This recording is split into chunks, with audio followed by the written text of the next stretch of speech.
Well, welcome to this breakout session on harm reduction and syringe exchange programs. I'm delighted to see all of you. Some of you I see faces, others of you I see names written across black boxes. If you're up for it today and want to have camera on, it'll make for, I think, a easier conversation, a little more human experience. But if you're not feeling the camera today, that is totally fine. No requirement for camera. And I'm going to say, I am guessing if we stay at a pretty small group, it looks like we probably will, then we can probably just do questions as they come in. But it might help to at least start. If you've got a question, just throw it in the chat, and then I can pop in and ask the questions of the speakers. But then as we get towards the end, we can just open it up more generally and just have a more open conversation. All right, I have to close down. Geez, come on, Microsoft Teams. All right. So I'm going to give just a very brief overview on Syringe Exchange. And then I am delighted to have folks who actually know what they're talking about, because I do not. Amanda Clark is a health educator with the Forsyth County Department of Public Health and is closely involved with the Forsyth County Opioid Task Force. And Kristin Smith is Substance Use Program Manager at Cabarrus Health Alliance. Make sure I get the THs in the right spot there.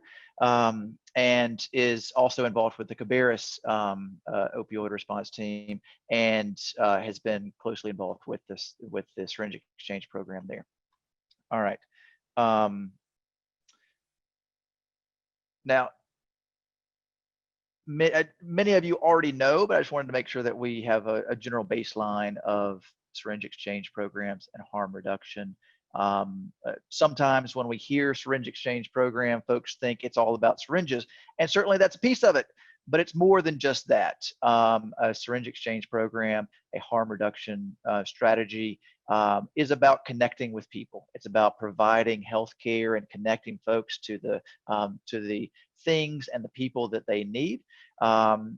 Providing them with sterile syringes and other supplies is one piece of that, but it's not the only piece. And so it is all about connecting with individuals, connecting with community, and trying to get folks in a safer place than they are. Syringe exchanges are legal in North Carolina. They were not prior to 2016, but with 2016 legislation, the statutes were changed to make syringe exchange programs lawful in North Carolina.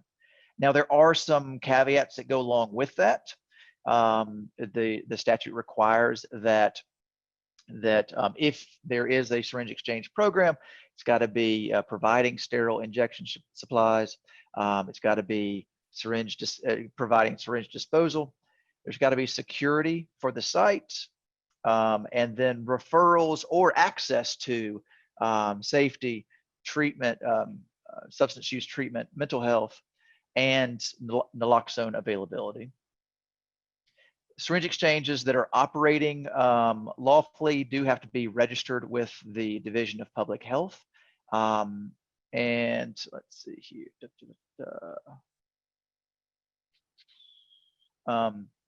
And there is some limited immunity for participants and providers of syringe exchange programs. If they've got a basic ID card of participation within the syringe exchange program, then then there's some protection if there's some residual controlled substance that participant or that provider has.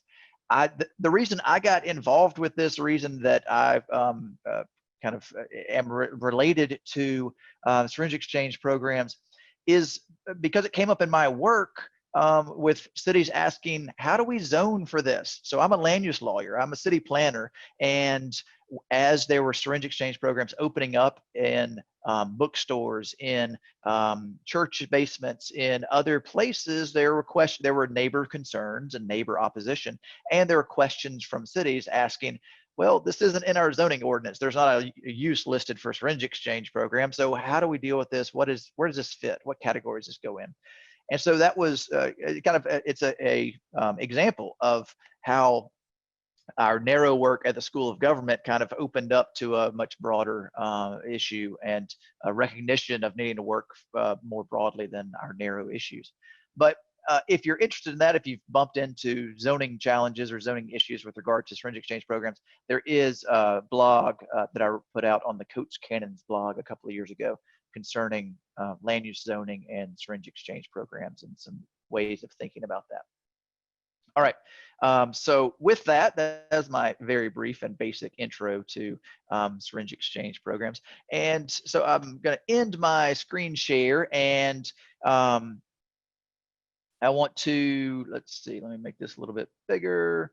And as I mentioned already, I am glad to have Amanda Clark from Forsyth County and Kristin Smith from Cabarrus County to help provide some actual knowledge, because mine is very limited. And the way we decided to set this up today is I've got a series of questions just to kind of ask them about how things operate there in their community, the ways that it might have been adjusted or changed based on working within their coalition. And so I'm going to just go through some questions and hear from Kristin, hear from Amanda on those questions. And then also I want the rest of you, as we go through, if you've got questions, please add those to the chat and I'll pepper those in as we go. Let's see here. So first off, and Kristin, I'll start with you. A simple one. Here's the softball. Just tell us about the Syringe Exchange program in your community. All right. So hello, everybody. As Adam mentioned, I'm Kristin, and I manage the Syringe Exchange program at our agency, and we have a peer support specialist who runs the day-to-day operations and does a fantastic job. We got started June of 2017. Like many of you all in your communities, we were starting to really see increases in overdose deaths, hepatitis C and HIV increases, and community members becoming more concerned because it was impacting families across our whole county. So the health department, Cabarrus Health Alliance, we operate a little bit differently than traditional health departments. So when we started thinking through having a syringe exchange, we didn't have to go through the same process that a lot of health departments have to by getting commissioner approval or that type of thing. We report to a board of health. So we pulled all our data together that we had for our county. We were speaking with our EMS director, law enforcement, to really pull together a story of what's happening in Cabarrus County. We try to always tell a story with our data because we find that it's been really helpful in people gaining a better understanding of how this impacts them. So we got approval from our Board of Health and we began operations. Our Syringe Exchange program operates in a fairly small space. And we have enrolled over 800 participants. Not all of them are currently active, but we, on average, are seeing about 259, or we're having 259 interactions per month. So we have seen a lot of growth, especially in the last 4 months. Great. Thank you. And Amanda, tell us about the Syringe Exchange program in your community. Sure. So my name is Amanda, and I'm the substance use and opioid response health educator at the Forsyth County Health Department. My perspective is a little different than some of the other team leaders because I'm brand new. I've been here since January. And for like 4 of those months since January, I've been doing COVID stuff. But my job, I don't actually help run Twin City Harm Reduction, which is our syringe exchange in Forsyth County and Winston-Salem. But I help do some administration tasks for them, help with some community outreach and education and that kind of thing. And a little bit about Twin City Harm Reduction. We were lucky enough to already have them established in our community before we started this opioid response project. Twin City Harm Reduction was actually started underground before syringe exchange became legal in North Carolina. And then they were able to get a little more funding and get more going for them once the syringe exchange became legal to have. They offer a lot more than just needle exchange. They offer Narcan kits, they offer STD testing, they offer bandages and wound care supplies, and access to things like condoms and other forms of birth control. So they have a lot of offerings, and I don't have any of the numbers on hand right now for how many clients they serve each month, but that is something that they actually post once a month on their Facebook page. So if you're curious, you can go check that out there. And one of the biggest parts of our project has been helping just expand the offerings that Twin City Harm Reduction has. They have a fixed site that's at a church in Winston-Salem. It's at Green Street United Methodist Church. And they operate there a few days a week, and they also do delivery. But due to the COVID pandemic, currently they have been just doing delivery only since I think the beginning of April. And I know they were shooting to have the fixed site back open in August. So I'm not sure if it's open yet or if it's opening in the next couple of days, but they were aiming to have the fixed site at the church back open sometime this month. Great, thank you. So a couple of different perspectives between Amanda and Kristin. One, community where a syringe exchange program set up within the public health department or the Public Health Alliance. The other, you had an existing syringe exchange program, Harm Reduction Coalition, existing prior to 2016. And so different relationships there, different kind of organizational structures there, which I think is helpful for this conversation. Also, Amanda coming into the coalition more recently and having to kind of come up to speed, also an important perspective in thinking about, as we're thinking about collaboratives, if they're going to last any amount of time, there's going to be people that come in, people that leave. And so part of the sustainability topics that we have to be addressing for any collaborative is how do we bring on new people? How do we adjust when somebody retires, somebody moves on? All right, so thinking about syringe exchange program in your community, Amanda, I'll start with this one with you. How has your community approached the syringe exchange program differently because of your collaborative and your task, the Forsyth Task Force? I think the biggest change in approach is just an approach in general to the harm reduction mindset, and for I guess openness to having something like a syringe exchange in general. A lot of communities that either it seems like before they have one or if they don't have one, there's a lot of confusion and reservations, and maybe sometimes people are just straight up against having one in their community. But since we've had one here and had one established and been able to show data and show numbers and show how it's affected positive change in the community, I think it's brought a lot more people around to the ideas that these are doing really good work and that harm reduction is effective and things like that. So that's definitely been one of the biggest changes and things that we've seen. Great. Kristin, how has your syringe exchange program been different because of you operating within a coalition? Well, I will say that Cabarrus Health Alliance is always, and as part of our mission statement, we've always taken a very collaborative approach.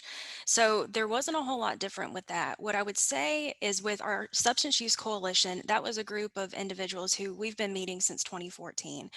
They're people who have an invested interest, whether if it's because of personal, maybe it falls in the lines of their job, what have you. How this project helped elevate that was taking it to a different group of people who it may not be affecting directly, but for example, local government leaders. We have the county manager on our team. So through doing that, we definitely were able to meet new people and have an audience that could really help us make some fairly significant changes. I would say it also increased our relationship with law enforcement. We did have law enforcement at the table when we initiated our syringe exchange program. They were in like the second meeting, our planning meeting, because we knew that if we wanted this to be successful, it's not necessarily that we needed to have buy-in, but this program was going to impact a variety of sectors in our community. And we wanted to make sure that they had a say and we're able to provide input on how we were going to run the program and how we were going to do that. It took a little bit of relationship building, naturally, especially saying the word syringe exchange program. I think people get a little freaked out when they hear that term sometimes, but this program allowed us to have a direct line with law enforcement leaders. We have the mayor of one of our local municipalities on our project. So that was really helpful. So when we needed to provide education or a participant needed assistance with something that maybe they got in trouble with the law, we were able to really use them as a sounding board. So I would say, although we had great relationships in place, this has allowed us to build relationships, those higher level relationships where we can really get some changes made. It's always a work in progress though. It always is, for sure. And let me flip that question around, and Kristin, I'll let you take the first swing at this one.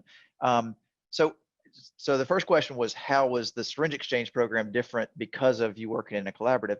Flip that around. How's the collaborative different? How's it better because it's engaging with harm reduction, or it's engaging with the Syringe Exchange program?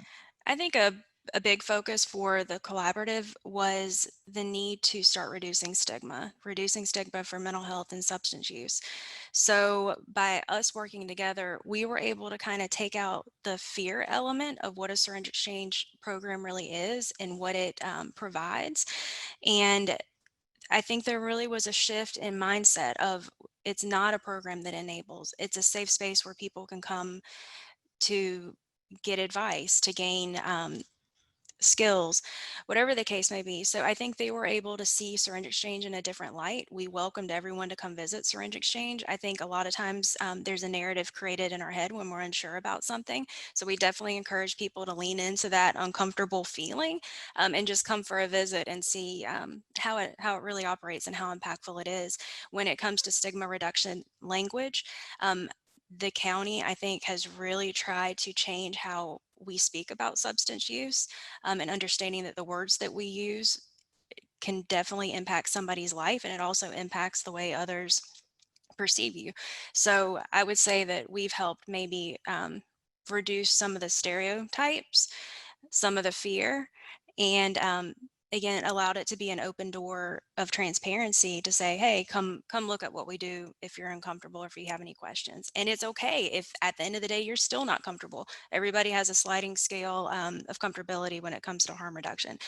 But I feel like we were able to get closer and close that gap a little bit more. Awesome. Amanda, same question for you. How is the Forsyth Collaborative better or different because harm reduction is a piece of it? Yeah, well, first off, Kristin, I love everything you said. You put that wonderfully, and a lot of that applies to Forsyth County as well with our Syringe Exchange and our collaborative. I think it has done a lot to break down stigma and maybe connect organizations who normally wouldn't talk very much. In our case, a specific example could be law enforcement and the Syringe Exchange, whereas a lot of times those two organizations are kind of conflicting with each other or butting heads from time to time. You've now got officers and supervisors with our different law enforcement agencies saying, hey, can you help us with some trainings to help us better respond to people who use drugs when we get calls about that? Can you help us better understand what you do? Some officers really didn't understand the needle exchange membership cards and how that affects the supplies that they have and things like that. So there's been education about that. So it's been really nice to see these two organizations that previously weren't communicating very much or very well to be more in touch with each other and learning more about how they can work together better. Excellent. Okay, so collaboratives, yay, they're all good, and they're really hard, right? I mean, working across jurisdictions, working across organizations, departments, it ain't easy. Talk about some of the challenges that you have faced of kind of working within a collaborative and trying to have harm reduction, syringe exchange as part of that. What are some of the conflict points? What are some of the challenges that you've faced? Amanda, I'll let you start this one. Sure. So I would say some of our biggest challenges with having a collaborative that is as large as ours, because we have about 80 different organizations represented. And so our meetings could be quite large and we have a lot of people at the table. Sometimes that's frustrating when it comes to scheduling things, when it comes to trying to make decisions, things like that. And really it kind of brings in the whole quantity versus quality debate. And for Syringe Exchange, I think that maybe affects it because there are so many people that need to learn about it and need to know a little bit more. We are, I guess, we still have people that are at the table, but maybe they've missed the meetings where Colin or another representative from the Syringe Exchange has spoken. And it sometimes just gets into the arena of like herding cats when you just have so many people that you're trying to bring together. And sometimes it goes well and sometimes it doesn't. Kristin, how about for you? What are some of the challenges of, or just conflict points you've run into with Syringe Exchange participating in a coalition? I mean, I always hate to say this because it makes it look like we live in a land of unicorns, but we've really been lucky. It seems like the people who are at the table, again, they're not all of them at the table because they're being forced to by their supervisors or whatever the case may be. So in that respect, we've been lucky because we have people who have the heart and the passion for harm reduction. However, when we do open it up to a larger community collaborative, there's questions. And sometimes you have to repeat yourself, several times. When new people come to the table, you kind of have to start from square one when you're really ready just to take off and keep moving. So I think it's a challenge is being mindful of taking a step back for new people who may have questions, taking time to work through those with them.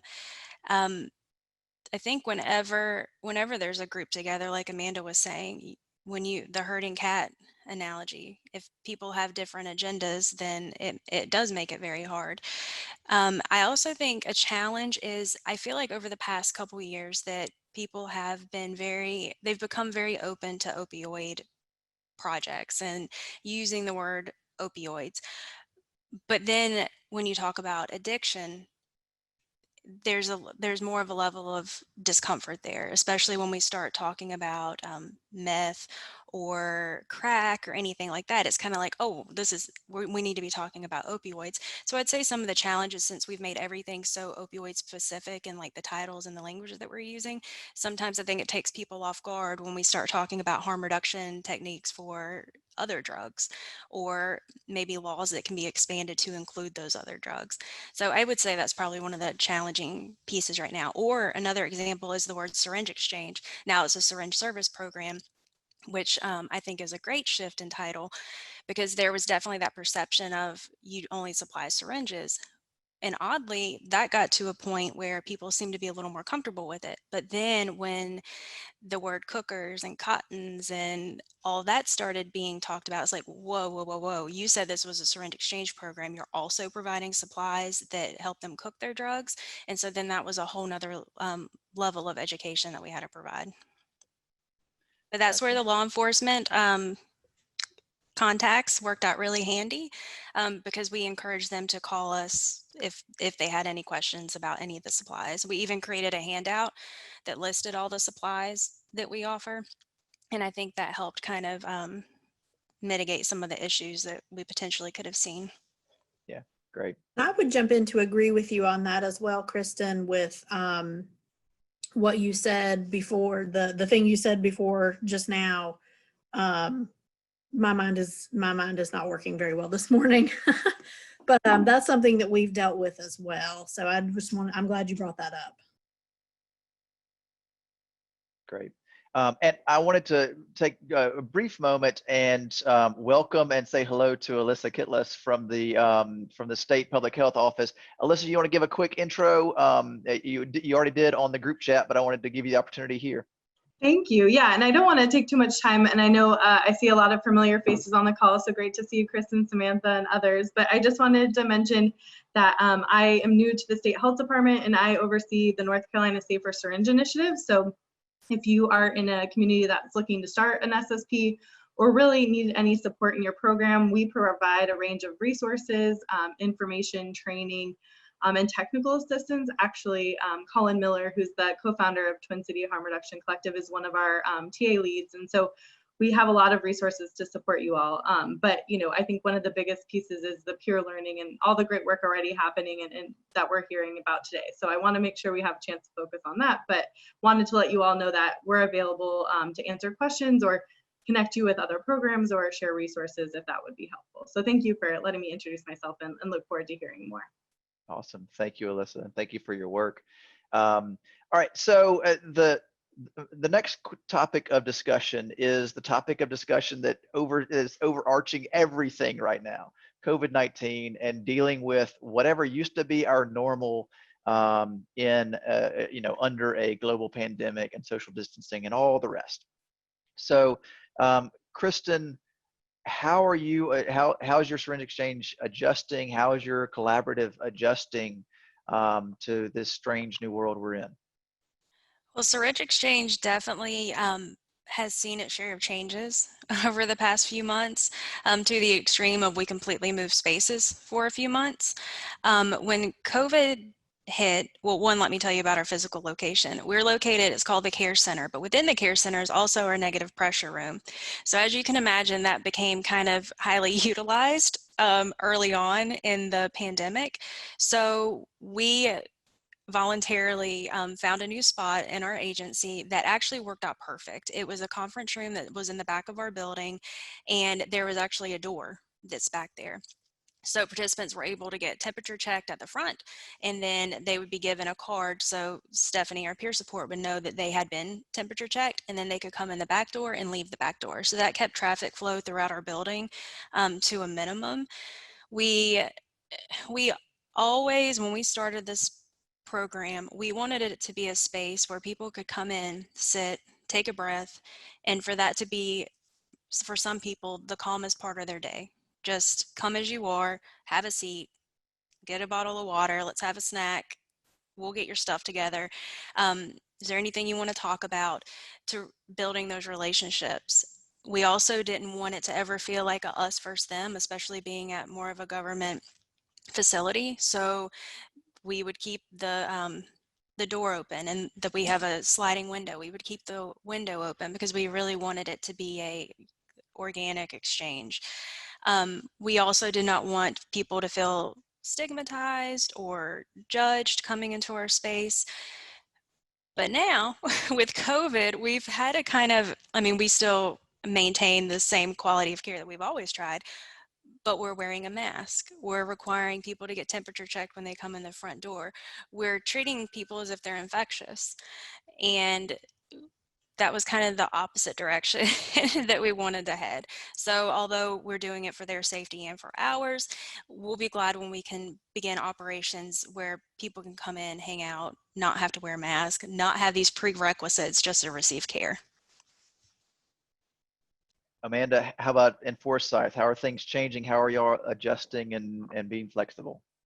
Yeah, so I mentioned before, I think at the very beginning when I was doing my introduction, that Twin City has been doing delivery only for the last several months, which has worked out well, but it's not the same level of, getting to know people and connecting with people as it would normally be at the physical location.